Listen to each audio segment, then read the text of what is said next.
So, in the absence of government regulation, like you said earlier, it really is the company's responsibility. It's the leadership team, it's the employees, it's everyone involved to initiate that conversation and set out clear expectations.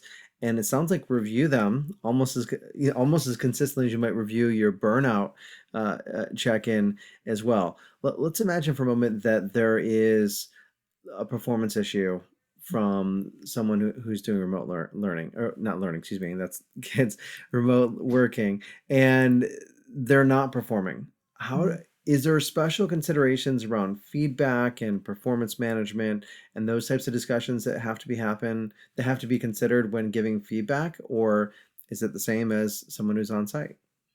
Yeah, well, I mean, remote work is still just work, so we don't have to reinvent the wheel in a lot of ways. However, we do need to make sure that the ways in which we are measuring and collecting results is effective and it's the right way. Because if we're just measuring somebody on based on how we have perceived them visually in the office, right? Like they're a very charismatic person, or they seemed like they were always very busy, or I always saw them talking to the right people, like they must have been doing a good job. Then that has been extremely inaccurate reporting, and frankly has fueled a lot of discrimination for many, many, many years.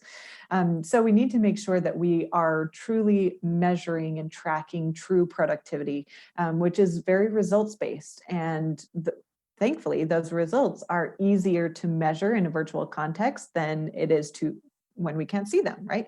So that's why results based work environments are much more conducive to virtual work than traditional operations, because we're saying, well, I don't need to watch you do your work to know that you did a good job, because I know that I gave you the assignment, you turned around within an hour and a half and it was done. Obviously, you made good use of your time, and I see the results in front of me. They're very impressive.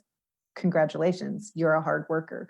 I didn't need to watch you do that to prove that. Um, so that being said, like getting to the feedback point is we need to make sure that we are giving feedback on the right things, right? As opposed to like, I called you at 3 o'clock and you didn't answer, therefore you must not be working. And it's like, I've been working since 3 a.m. So that I could take a break at 3 p.m. and go pick up my kids from school. Like, hang on one second, right? So we need to have more visibility into productivity and measuring those results.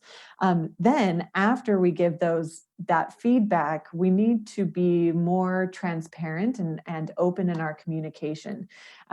We need to make sure that we are compensating what we don't have environmentally or contextually with nonverbal communication or subtle hints and cues.